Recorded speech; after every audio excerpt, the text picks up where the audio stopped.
예, 지금부터 강원 광장 일대 국가 안녕하십니까. 잘 아시다시피 지난 7월 11일 날 저희 오세훈 시장께서 광화문광장 그 국가상징공간 조성 관련해서 시민 제안을 적극적으로 수렴하겠다라고 하는 기자 설명회가 있었습니다. 또 그 광화문광장 국가상징공간을 모든 가능성을 열어놓고 시민과 전문가를 비롯해서 다양한 의견을 충분히 수렴해서 국민의 바람과 뜻이 담긴 장소로 조성하겠다고 약속드린 바 있습니다. 국가상징공간 조성과 관련된 의견 제안 현황입니다. 대상 기간 및 제안 건수는 지난 7월 15일부터 8월 15일까지 32일간 진행됐습니다. 총 522건의 그 제안이 접수됐고 일평균 한 16건 정도의 시민 의견이 제안됐습니다. 잘 아시다시피 서울시 홈페이지를 통해서 네이버와 구글 연동을 시켜가지고 저희 시장님의 기자 설명회를 다 보고 제안 드리는 것으로 진행을 했습니다. 국가상징공간 조성 제안 비율은 522건 중에 찬성이 59%, 반대가 40.2%로 집계되었습니다.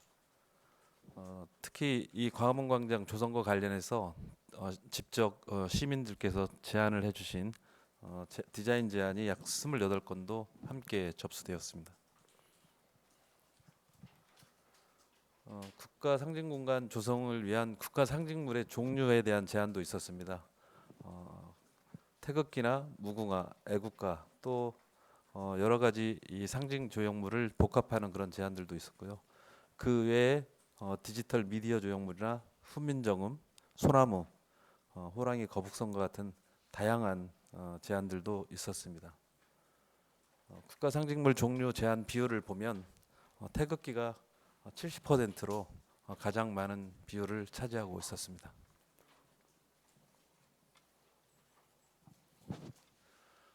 국가 상징물 디자인 제안 중에 미디어 조형물, 예술적 조형물, 복합형 상징 공간으로 나누어서 살펴보겠습니다. 미디어 조형물은 미디어 전시, 그러니까 미디어 폴이라든가 미디어 파사드, 또 증강현실을 통해서 그 조형물을 구현하는 그런 사항이고요. 가변형 계양대도 제한이 되었습니다.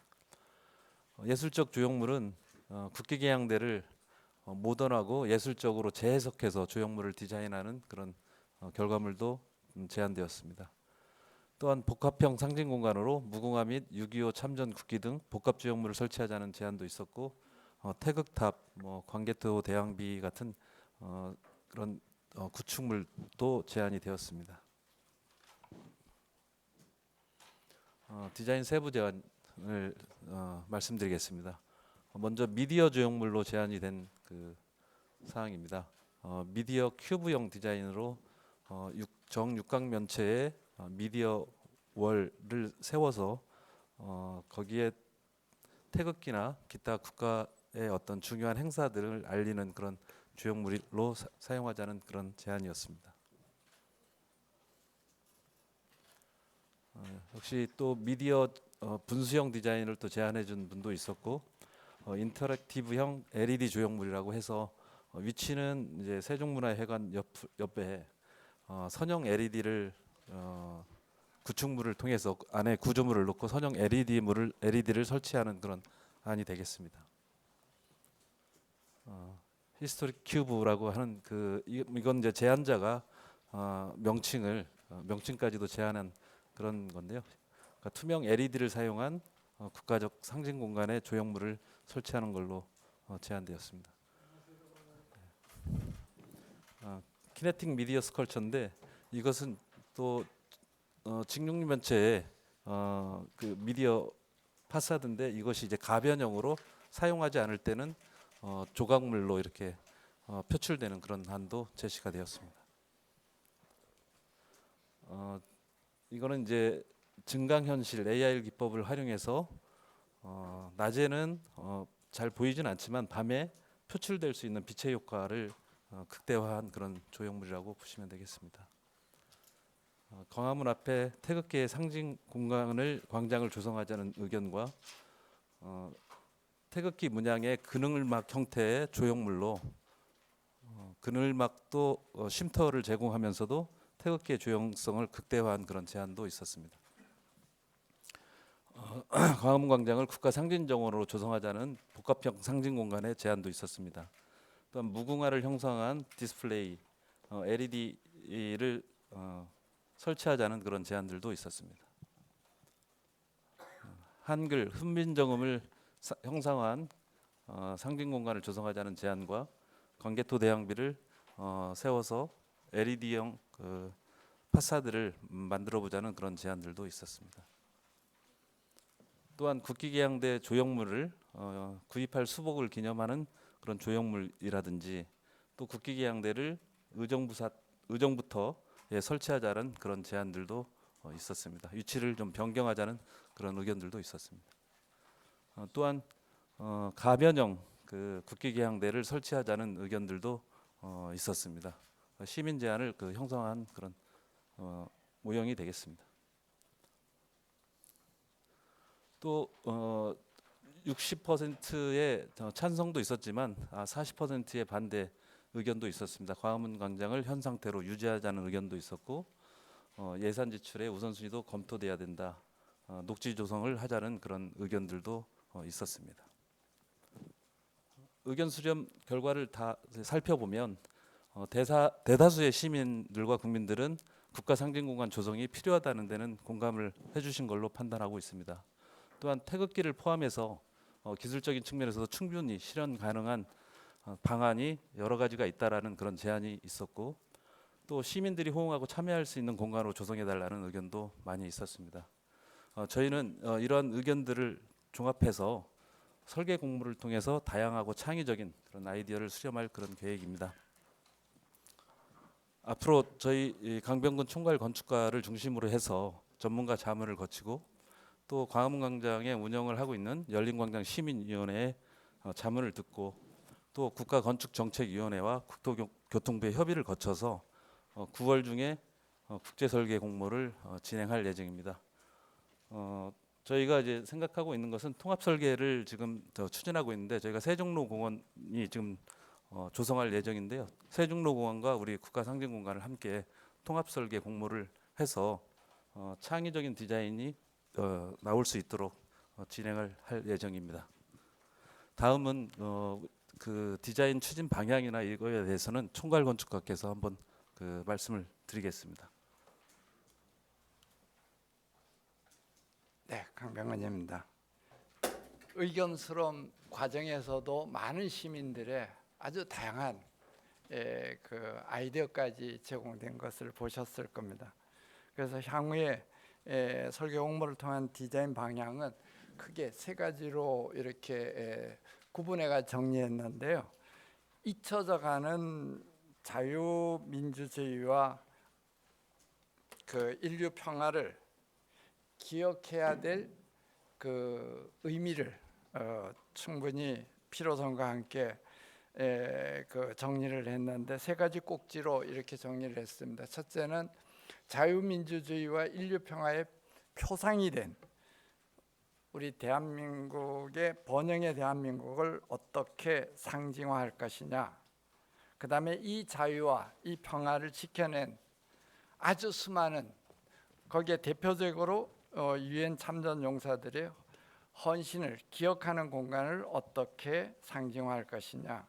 그리고 세 번째는 대한민국 번영의 기틀이 된 희생을 기억하고 우리 미래 세대들이 그 의미를 갖다가 공유하고 의미를 전달할 수 있는 그런 디자인을 갖다 해달라 하는 요청을 할 예정이고요. 거기에 대한 기대 효과는 일단은 시민과 온 국민이 소통하는 그런 상징물을 갖다가 저희가 요청할 예정입니다. 이것은 우리 국민뿐만 아니라 어떻게 보면은 함께 희생하고 함께 헌신했던 세계인들과 함께 소통하고 또 그것이 단순한 소통이 아니라 상당히 즐거움을 줄 수 있는 그러한 광장으로 거듭나기를 우리는 희망하고 있습니다. 그래서 실시간으로 전 세계 시민하고 공유할 수 있는 그런 기억의 공간을 기대하고 있습니다. 대한민국 국민하고 세계인이 일단은 기억하는 공간뿐만 아니라 함께 그것을 갖다가 경험을 참여하고 체험할 수 있는 그러한 공간이 되기를 희망하고 있고, 이것이 단순한 어떤 독립된 공간이 아니라 우리 광화문 광장을 둘러싸고 있는 멀리 있는 북악산, 그 다음에 바로 인접해 있는 경복궁, 그 다음에 주변에 있는 광장을 둘러싼 세종로 공원 등등과의 조화를 갖다가 최우선적으로 저희가 초점을 맞춰서 디자인을 요구할 예정입니다.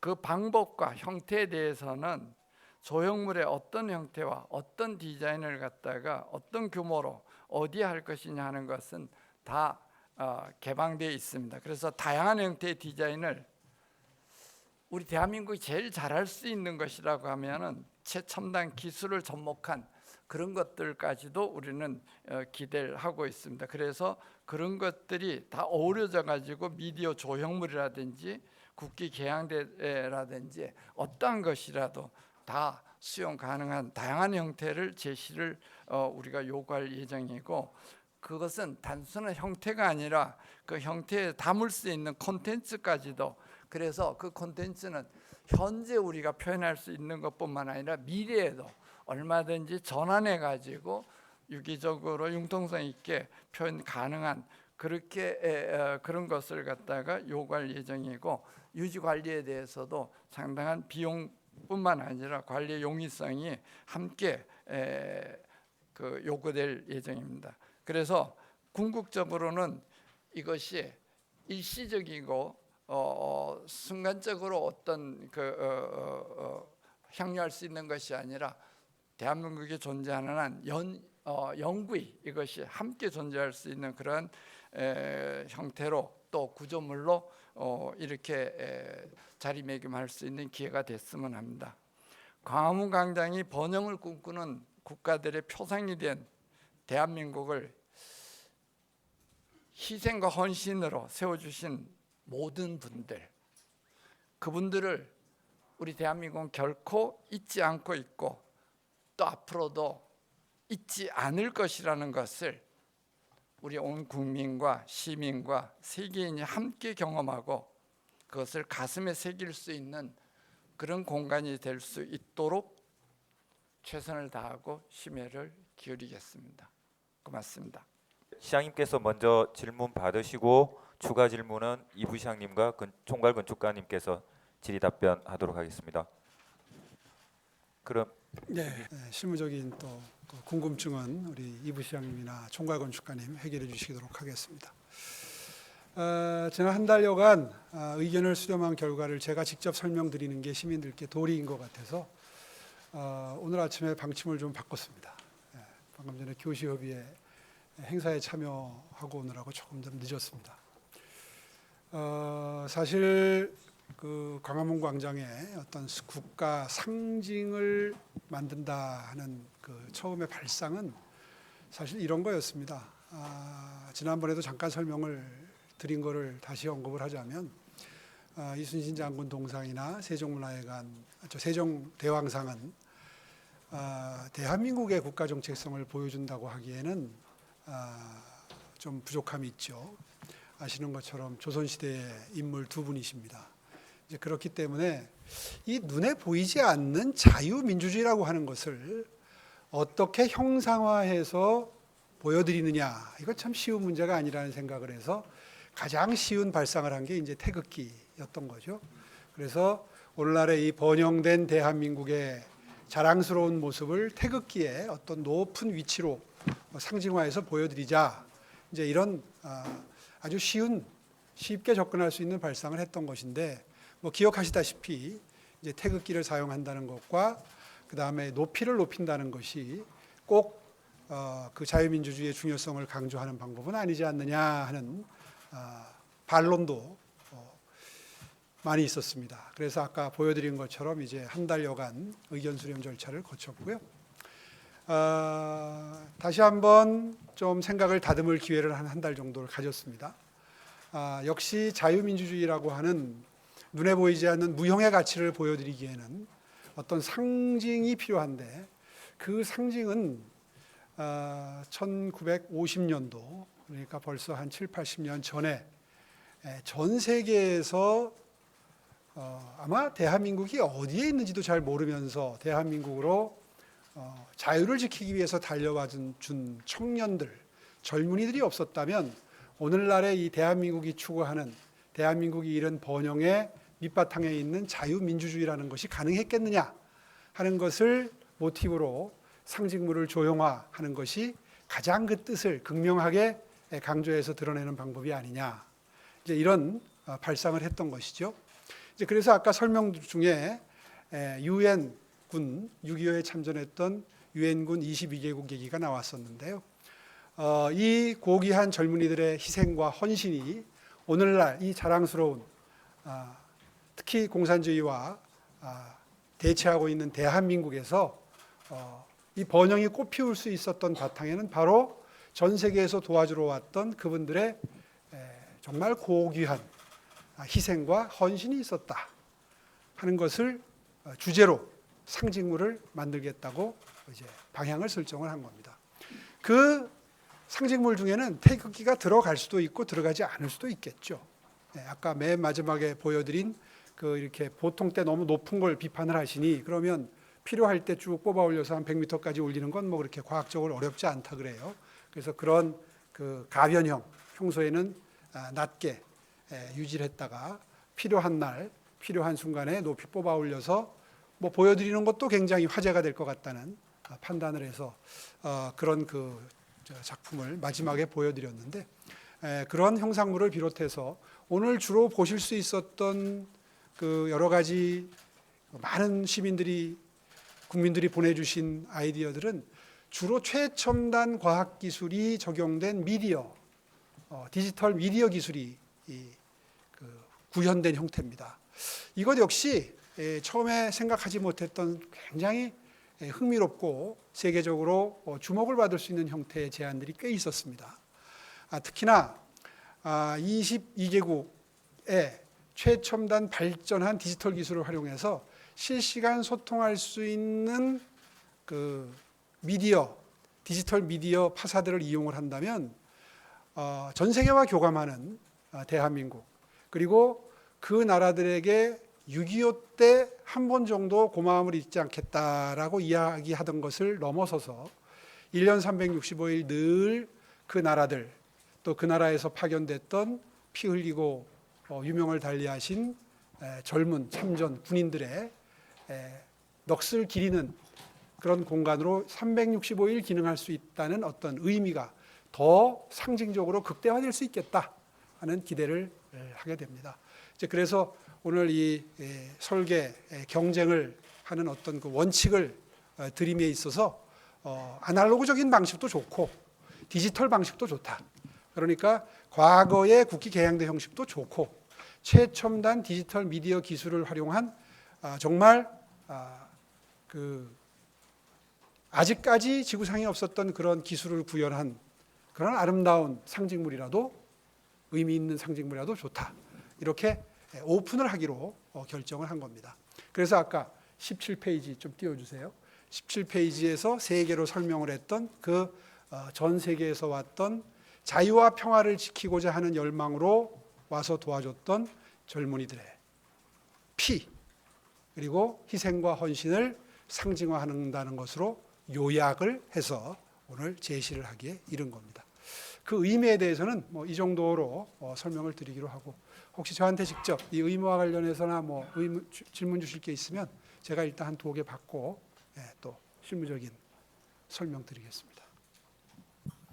시장님, 크게 2가지 질문이 있는데 아까 잠깐 말씀해 주셨지만 시민 제안 중에 미디어 요즘같이 이렇게 정치적인 견해가 양극화된 시대에 글쎄요, 40%라면 그게 그렇게 높은 비율인지도 의문이고요. 그리고 당초에 이것이 그 높은 태극기 개양대로 설명이 됐기 때문에 생겼던 어떤 그 의견의 흐름이랄까 그런 게 있었던 것 같아요. 그런 의미에서 오늘 이렇게 그 오픈을 해놨던 걸 충분히 대시민 설명을 드리면 아마 그런 부분에 대한 오해는 상당히 풀리지 않을까 이렇게 생각이 들고요. 미디어 그 상징물을 이용한다는 거에 대해서 어떤 의견이냐 말씀 주셨는데 이제 저희들의 고민을 좀 말씀드리겠습니다. 이 최첨단 과학 기술을 활용한 그 디지털 미디어 기술을 활용하게 되면 과학 기술이 발전함에 따라서 이게 시대에 뒤떨어진 게 될 수 있습니다. 예를 들면 10년이나 20년, 30년 뒤까지 예를 들면 석조 건축물을 만든다거나 이렇게 하면 그건 뭐 10년 뒤나 30년 뒤나 50년 뒤나 똑같은 형상을 유지하면서 상징성을 보여줄 수가 있는데 디지털 미디어 기술을 활용하게 되면 오히려 더 한 10년 뒤면 또 굉장히 다른 어떤 그 시각 미디어가 발전할 수 있기 때문에 그 점이 저희들이 좀 고민하는 부분입니다. 이제 그래서 이렇게 그 여러 가지 형태를 오픈을 해서 공모를 받는 거예요. 그러니까 10년 뒤에도 50년 뒤에도 똑같이 상징성이 돋보일 수 있는 조형물을 최첨단 과학 기술을 활용해서 만들 때 과연 어떻게 아날로그 방식과 결합시킴으로써 융합함으로써 그 상징성을 조금도 감퇴됨이 없이 유지하고 오히려 더 고양시킬 수 있느냐를 좋은 아이디어로 내는 작품이 아마 선정될 가능성이 높다고 저는 생각을 합니다. 좀 이에 대해 어떻게 보시는지 궁금하고요. 그리고 국가 상징 공간 조성 찬반 중에 반대가 40%인 그 시민 제안 의견 가운데 그 국가 상징물로 이제 태극기가 가장 많은 분들이 관심이 있을 텐데 그 태극기에 관련된 내용은 정확하게 없어가지고 그 초대형 태극기 개양대를 조성하게 되는 것인지 그리고 뭐 당초 발표했던 대로 100m 정도의 높이인지 여쭤보고 싶습니다. 일단 아까 상징물을 보여드린 그 이렇게 쭉 뽑혀 올라가는 그림 있지 않습니까? 그거는 기술적으로 구현하는 게 그렇게 뭐 까다롭지는 않다 그래요. 검증을 해보니까. 따라서 그런 형태가 될 수도 있고요. 뭐 지금 모든 가능성을 열어놨다고 말씀드리는 이유가 바로 그겁니다. 그래서 여러분들이 보시기에도 아까 뭐 무궁화를 상징화한 것도 보셨고 뭐 여러 가지 상징물을 보셨는데 한글도 보셨고 보셨는데 아무래도 태극기를 활용하는 게 제일 아마 상징물로서는 설득력이 있고 공감대를 형성할 수 있을 것 같습니다. 뭐 저는 그렇게 보는데 혹시 모르죠. 나중에 이제 설계 공모를 하게 되면 그게 어떤 형태로 수용이 될지 그건 모르겠습니다만은 지금 말씀하신 그 태극기라든가 높이라든가 이런 것은 매우 유연하게 모든 가능성을 열어놓고 그리고 다양한 상상력이 풍부한 창의적인 아이디어를 받는 것이다. 이제 이렇게 다시 한번 강조해서 말씀드리겠습니다. 총괄 건축가님께서 질의 답변하시겠습니다. 네.